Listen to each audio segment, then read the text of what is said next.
The rain was relentless, hammering the cracked pavement of Flatbush Avenue as Malik Jackson sprinted through Brooklyn's neon-lit chaos, his sneakers soaking through. 25, broke, and one eviction notice away from the street, he clutched a crumpled flyer that promised salvation. Mystery masquerade. Exclusive clientele, generous pay. Desperation had a way of making even the shadiest gigs sound like destiny. Malik's life hadn't always been a spiral of unpaid bills and late-night diner shifts. Growing up in Bed-Stuy, he dreamed of opening his own bakery, his hands always dusted with flour, his heart full of recipes passed down from his grandmother. But dreams don't pay rent, and when his mother's medical bills piled up, he dropped out of culinary school, trading ambition for survival. Now, at 2 a.m., he stood outside a sleek Manhattan skyscraper, the flyer's address glowing in gold letters above the entrance. The Obsidian Club. His stomach churned. This wasn't just a gig, it was a gamble with his dignity. Inside, the air was thick with jasmine and wealth.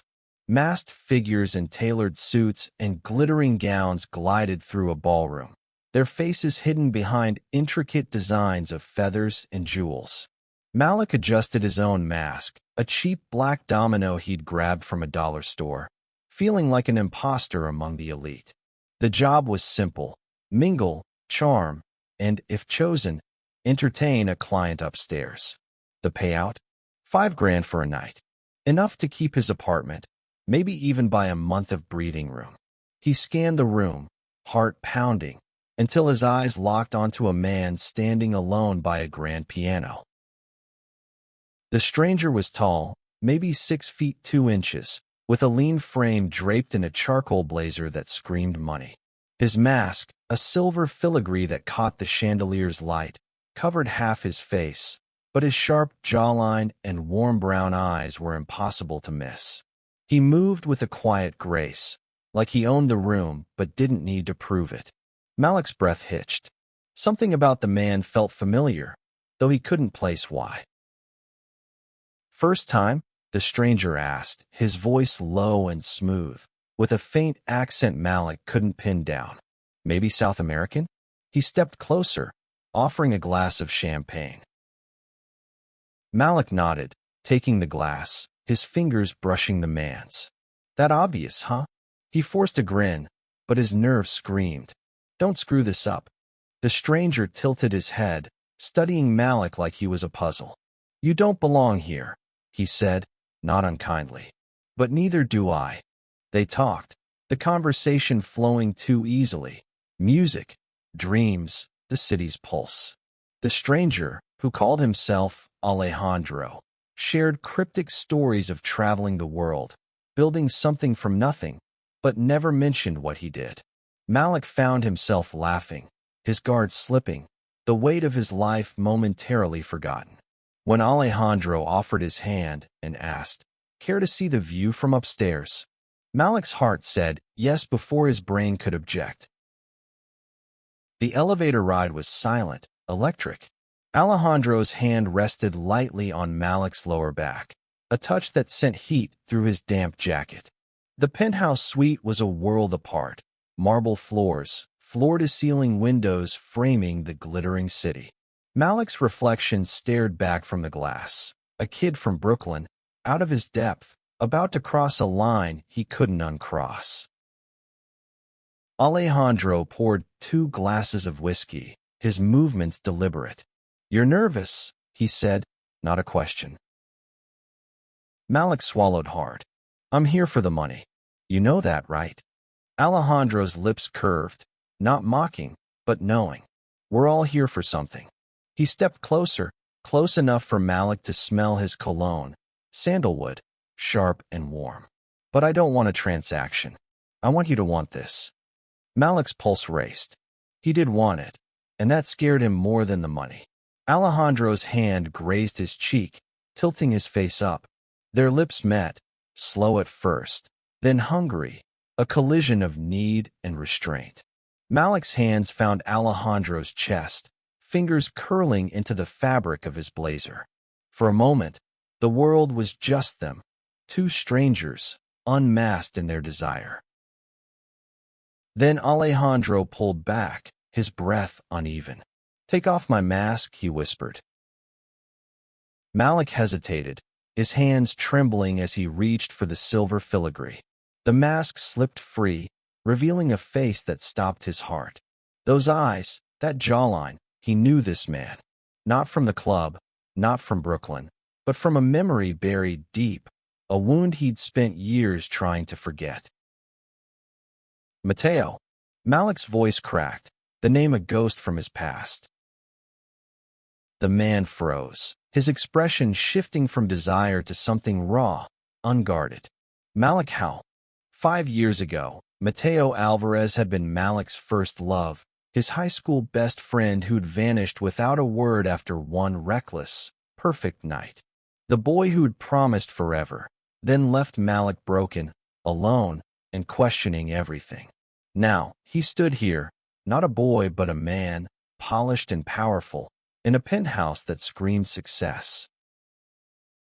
"You're supposed to be gone," Malik whispered, stepping back, his chest tight.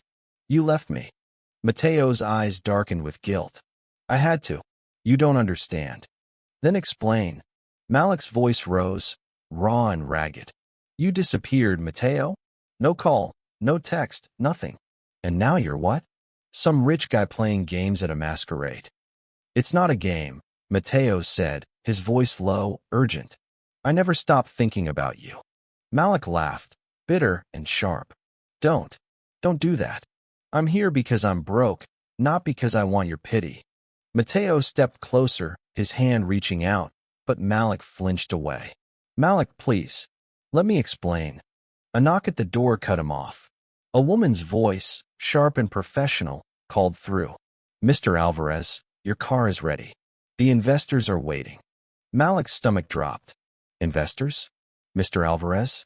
The Mateo he'd known had been a dreamer, sketching cityscapes in a tattered notebook, not a tycoon with a penthouse and a driver. Who was this man? "I have to go," Mateo said, his voice tight. "But this isn't over. Meet me tomorrow. The rooftop at the Standard. 8 p.m. Malik shook his head, his mind a storm. "I don't even know you anymore." "You do," Mateo said, his eyes pleading. "You always have." He left, the door closing softly behind him, leaving Malik alone with the city's glow and a heart full of questions. He sank onto the couch, the $5,000 in an envelope on the table, untouched. Money couldn't fix this. Nothing could. The rooftop of the Standard was a world of glass and glamour, perched high above the meatpacking district. Malik stood at the edge, gripping the railing, the city's pulse thrumming below. He'd almost didn't come. The envelope of cash sat heavy in his pocket, a reminder of last night's deal, and Mateo's face, unmasked, tearing open old scars. He shouldn't be here. He should be home, counting the money, paying his landlord, moving on. But Mateo's words, "You always have," had hooked into him, pulling him back to a past he'd tried to bury. 5 years ago, they'd been inseparable, two kids sneaking onto rooftops like this one, sharing dreams under Brooklyn's stars. Mateo had been the artist, sketching futures they'd build together. Malik had been the believer, hanging on every word. Until Mateo vanished, leaving Malik to face his mother's illness, his own heartbreak, alone. Now Mateo was late. Typical. Malik checked his phone, 8:15. The wind tugged at his jacket, the same worn denim from last night. He felt out of place among the rooftop's sleek crowd, their laughter sharp and careless. Just as he turned to leave, a familiar voice stopped him. "You came." Mateo stood there, no mask this time, just him, taller, sharper, but still the boy Malik had loved. His tailored blazer was gone, replaced by a simple black sweater, his dark hair catching the glow of the string lights. He looked human, vulnerable. "Don't flatter yourself," Malik said, crossing his arms. "I'm here for answers, not you." Mateo's smile was small, sad. "Fair enough. Can we sit? They found a quiet corner, a wooden bench under a canopy of lights. Malik kept his distance, his body tense. Mateo leaned forward, elbows on his knees, staring at the city like it held his secrets. I didn't leave because I wanted to, Mateo started, his voice low. My family, we were in trouble. My dad got mixed up with some bad people. Debts, threats. We had to disappear. New identities, new city. I couldn't contact you. They were watching. Malik's jaw tightened. You could have found a way. A letter. Anything. I tried, Mateo said, his eyes meeting Malik's. I wrote you, over and over. But I couldn't send them. It wasn't safe. Not for you. Malik wanted to believe him, but the hurt ran deep. So what? You're a tycoon now? That penthouse, the car, the investors, who are you? Mateo exhaled, running a hand through his hair. I'm still me. But yeah, things changed. I got into tech, crypto, startups. Built a company from nothing. It's why I'm here, in New York. To close a deal that could change everything. For you, Malik said, his voice sharp. Not for me. Mateo flinched, but didn't argue. I messed up, Malik. I know that. But seeing you last night, it wasn't chance. I've been looking for you. Malik's heart stuttered, but he pushed it down. Don't say that. You don't get to waltz back in and act like nothing happened. I'm not, Mateo said, his voice breaking. I'm trying to make it right. The air between them crackled, heavy with history. Malik wanted to scream, to walk away, but his feet wouldn't move. Mateo reached for his hand, and this time, Malik didn't pull back. The touch was electric, familiar, like coming home. They talked for hours, the city fading into the background. Mateo told him about the years apart, fleeing to Miami, building a tech empire under a new name, always carrying the weight of leaving Malik behind. Malik shared his own scars, his mother's death, the bakery dream he'd shelved, the grind of survival. Each word chipped away at the walls between them, until Malik found himself laughing, then crying, then laughing again. When Mateo leaned in, his lips brushing Malik's, it wasn't like last night's desperate heat. It was soft, tentative, a question. Malik answered, kissing him back, his heart a battlefield of hope and fear. But the moment shattered. A man in a dark suit approached, his face hard. Mr. Alvarez, we need you. Now. Mateo tensed, his hand tightening on Malik's. Not now, Victor. It's the deal, Victor said, his tone clipped. They're pulling out unless you meet them tonight. Malik pulled back, reality crashing in. Go, he said, his voice flat. Your world's calling. Mateo's eyes pleaded, but he stood, torn. This isn't over, he said, echoing last night. Tomorrow. Same place, same time. Malik didn't respond, watching Mateo disappear into the crowd. He stayed on the rooftop, the city's lights blurring through tears he hadn't meant to shed. He wanted to believe in second chances, but trust was a fragile thing, and Mateo had broken it once already. Malik spent the next day in a haze, flipping burgers at the diner, his mind replaying Mateo's words. I've been looking for you. Part of him wanted to run back to that rooftop, to believe in the boy he'd loved. But another part, the part that had buried his mother alone, that had scraped by on nothing, told him to walk away. Love didn't pay bills. Love didn't fix broken promises. He went anyway. The Standard's rooftop was quieter tonight, the air crisp with autumn's edge. Mateo was already there, pacing, his silhouette sharp against the skyline. When he saw Malik, his face lit up, but there was something else. Worry, maybe fear. You look like hell, Malik said, half joking, trying to keep things light. Mateo managed a weak smile. Rough day? The deal's falling apart. Investors think I'm distracted. Are you? Malik asked, raising an eyebrow. Mateo stepped closer, his voice low. By you? Always. Malik's chest tightened, but he kept his guard up. Don't charm me, Mateo. I'm not one of your clients. I don't want you to be, Matteo said, his eyes fierce. I want you to be everything. The words hit like a punch. Malik turned away, staring at the city to hide the storm in his chest. You don't get to say that. Not after 5 years of silence. Matteo grabbed his arm, gentle but firm. I'm here now, and I'm not leaving again. They sat, the bench creaking under them, and Matteo spilled the rest. His company, Alvarez Tech, was on the verge of a billion-dollar merger, but the investors were sharks, sniffing out weakness. Matteo's past, the debts, the threats, hadn't stayed buried. Someone was digging, someone who knew about his old life, his real name. If it came out, the deal was dead, and so was his future.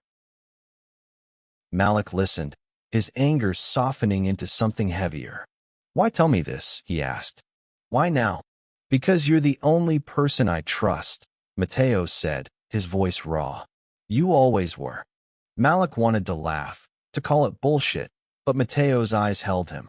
They were the same eyes that had promised forever on a Brooklyn rooftop, the same eyes that had broken his heart. He didn't know if he could forgive, but he couldn't walk away either. They spent the night talking, then kissing, then holding each other as the city hummed below. It wasn't perfect, but it was real. When dawn broke, Matteo asked Malik to come with him to the final investor meeting. I need you there, he said. Not as a client. As you. Malik hesitated. This wasn't his world. Suits, deals, secrets. But Matteo's hand in his felt like a lifeline. Okay, he said finally. But if this goes south, I'm out. The meeting was in a glass-walled boardroom in Midtown, the kind of place that made Malik feel like a trespasser. The investors, a mix of sharp-eyed men and women, sized him up like he was a flaw in their plan. Matteo stood at the head of the table, commanding but tense, pitching his vision for Alvarez Tech. Malik sat in the back, silent, his presence a quiet anchor. Then it happened. One investor, a gray-haired man with a predator's smile, slid a folder across the table. Care to explain this, Mr. Alvarez? He asked, his voice dripping with menace. Matteo opened it, and his face paled. Malik craned his neck, catching a glimpse of old photos. Matteo as a teenager, his father, a grainy shot of a man in a dark alley. The past exposed. This changes nothing, Matteo said, his voice steady, but Malik saw the tremor in his hands. It changes everything, the investor snapped. You lied about who you are. Malik's heart pounded. He stood, drawing every eye. He's the same man who built this company, he said, his voice louder than he'd expected. You're not buying his past. You're buying his future. The room went silent. Matteo's eyes met his, gratitude and something deeper flickering there. The investors murmured, unconvinced, but the moment shifted. Matteo found his footing, his pitch stronger now, fueled by Malik's words. They left the meeting with no deal, but Matteo's hand found Malik's as they stepped into the elevator. You didn't have to do that, he said. Yeah, Malik said, squeezing his hand. I did. The next week was a blur of late nights and hard choices. Malik went back to the diner, but his shifts felt different now, lighter. Matteo called every day, sometimes showing up with coffee, sometimes just to talk.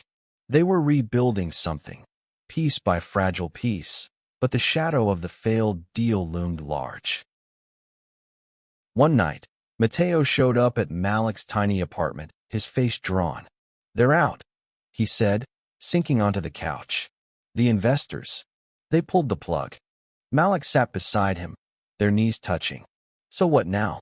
Matteo stared at the floor. I start over. Smaller, maybe, but I'm not giving up. Malik nodded, his chest tight.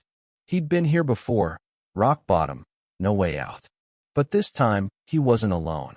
You don't have to do it alone, he said quietly. Matteo looked at him, eyes wide.